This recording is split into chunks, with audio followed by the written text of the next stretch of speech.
গসাগু বা HCF নির্ণয়ের ক্ষেত্রে এই তিনটি পদ্ধতি সাধারণত শেখানো হয়। 1 নম্বর হচ্ছে মৌলিক উৎপাদকের বিশ্লেষণ। এটার মানে হচ্ছে যে সংখ্যাগুলি দেওয়া থাকবে সেই সংখ্যাগুলিকে মৌলিক সংখ্যার গুণফল আকারে প্রকাশ করব আগে, তারপরে সেখান থেকে আমরা দেখব যে সাধারণ উৎপাদক কি কি আসছে এবং সেগুলোর গুণফলটা উত্তর হবে। তাহলে 1 নম্বর যে অঙ্কটা আছে এ নম্বরে, এই অঙ্কটা আমরা 1 নম্বর পদ্ধতিতে আগে করব, ঠিক আছে। তাহলে এখানে দিয়েছে সংখ্যা 32, 40 আর 72। তাহলে 32কে আগে ব্রেক করব মৌলিক সংখ্যার গুণফল আকারে। তাহলে এখানে মৌলিক সংখ্যা দিয়ে ভাগ করব, তাহলে সবচেয়ে ছোট মৌলিক সংখ্যা হচ্ছে 2, 2 দিয়ে ভাগ করলে পাবো 16, আবার 2, 8 দুগুণে 16, আবার 2, 4 দুগুণে 8, আবার 2, 2 দুগুণে 4। ঠিক আছে, হয়ে গেল। এবার একইভাবে 40-এর ক্ষেত্রে করব।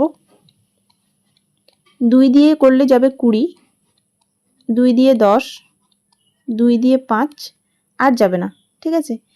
আর হচ্ছে এবার 72, 72, 2 দিয়ে 36 দুগুণে 72 হয়, 2 দিয়ে 18, 2 দিয়ে 9, 3 দিয়ে 3।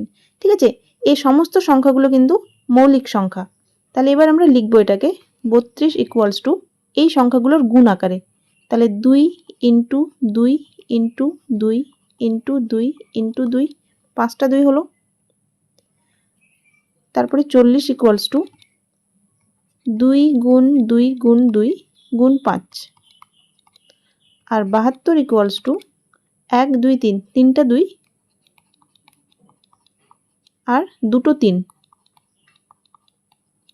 হয়ে গেল, লেখা শেষ। এবার হচ্ছে কাজ হচ্ছে আমাদের যে এখান থেকে সিমিলার মানে সাধারণগুলো খুঁজবো যেটা সবটিতে প্রেজেন্ট আছে, ঠিক আছে।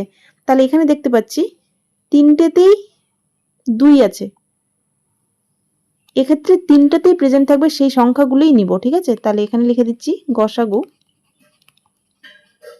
সমান সমান, তাহলে এখানে 3টা 2 এর জন্য লিখবো একটা 2, মানে 3টেতেই যেহেতু 2 আছে সেজন্য একবার 2 লিখলাম, গুণ। আবার দেখছি এখানে আরেকটা জোড়া পাচ্ছি যে যেখানে 3টে 2 আছে, তাহলে এখানে আরেকটা 2 লিখব, গুণ। এখানে দেখছি আরেক জোড়া 2 আছে, ঠিক আছে, আরেক সেট 2 আছে, তাহলে এখানেও একটা 2 হবে। এবার বাকি সংখ্যাগুলো সবটিতেই আছে এমন নেই, ঠিক আছে। এখানে 2 আছে কিন্তু এখানে আর 2 নেই, সেজন্য 2 লিখতে পারবো না। একইভাবে 5 এখানে আছে কিন্তু 32 আর 72 এর ক্ষেত্রে নেই, 3 72 এ আছে কিন্তু 40 আর 32 এর ক্ষেত্রে নেই। 3টাতেই যখন প্রেজেন্ট থাকবে তখন আমরা শুধুমাত্র সেই সংখ্যাগুলি নেব। তাহলে এর গসাগু হয়ে যাবে এটার গুণফল 2 দুগুণে 4, 4 দুগুণে 8, এটা হবে উত্তর, ঠিক আছে। এবার এই অঙ্কটাই আমরা ভাগ পদ্ধতিতে করব। ভাগ পদ্ধতিতে গসাগু সাধারণত বড় বড় সংখ্যার ক্ষেত্রে ইউজ করা হয়, ঠিক আছে। তাহলে মানে সহজে এবং অল্প সময় হয়। তাহলে পদ্ধতি হচ্ছে 2। তাহলে সংখ্যাগুলো ছিল 32, 40 আর 72। এক্ষেত্রে পদ্ধতি আমরা ইউজ করি প্রথমে এই দুটো সংখ্যার ভাগ করব, ঠিক আছে। তার মানে 32, 40, তাহলে 32 এককে 32 গেল, ভাগশেষ 8, আর ভাগ যাবে না। এবার যেটা ভাগশেষ আছে এটা দিয়ে আবার এই সংখ্যাটাকে ভাগ করব, ঠিক আছে, ভাজকটাকে। তাহলে এখানে 32, 4 8 32 মিলে গেল, তার মানে হলো এই দুটো সংখ্যার গসাগু 8, ঠিক আছে। এবার এই সংখ্যাটা দিয়ে আবার তৃতীয় সংখ্যাটাকে দেখব যে কতক্ষণ মিলছে। তাহলে এবার 8 দিয়ে এবার 72, তাহলে এখানে 8 9 72 হয়, মিলে গেল। যদি মিলে যায় তাহলে এটাই উত্তর হবে, ঠিক আছে। তাহলে অতএব গসাগু হবে 8, হয়ে গেল। এবার এই অঙ্কটাই আবার সংক্ষিপ্ত ভাগ পদ্ধতিতে করব। 3 নম্বর যেটা আছে সংক্ষিপ্ত ভাগ পদ্ধতি। এই পদ্ধতিটা যখন গসাগু লসাগু একসাথে নির্ণয় করতে বলে তখন এটা ইউজফুল হয় বেশি। তাহলে সংখ্যাটা আছে 32, 40 আর 72। সংক্ষিপ্ত ভাগ পদ্ধতি মানে 3টে সংখ্যাকেই একই সাথে ভাগ করব, ঠিক আছে। এইভাবে লিখে নেব 32, 40 আর 72। এবার গসাগু নির্ণয়ের ক্ষেত্রে আমরা দেখব যে 3টেই সংখ্যাকে একসঙ্গে ভাগ করবে এমন সংখ্যাই এখানে লিখব, ঠিক আছে।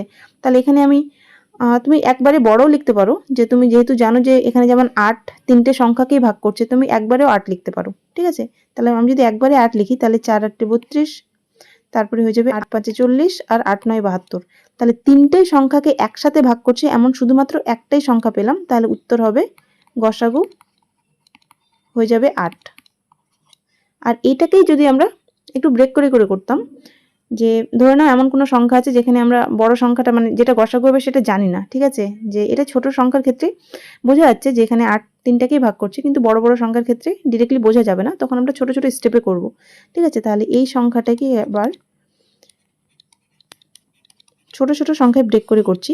তাহলে আমরা জানি যে তিনটি সংখ্যা 2 দ্বারা বিভাজ্য, ঠিক আছে। তাহলে 2 দিয়ে আগে করি, তাহলে 2 দিয়ে হবে 16, এখানে 20, 36 দুগুণে 72, আবার 2 দিয়ে, বা এখানে যেমন 4 দিয়ে তিনটে সংখ্যা বোঝা যাচ্ছে 4 দিয়ে যাবে, তাহলে 4 দিয়েও করা যেত, ঠিক আছে। কারণ এখানে এটা মৌলিকের ব্যাপার নেই যে মৌলিকই করতে হবে, তিনটে সংখ্যা ভাগ যাবে এমন সংখ্যা হলেই হলো। 8 দুগুণে 16, 10 দুগুণে 20, আর 18 দুগুণে 36, আবার 2 দিয়ে যাবে, 4 দুগুণে 8, 5 দুগুণে 10, 9 দুগুণে 18 হয়ে গেল।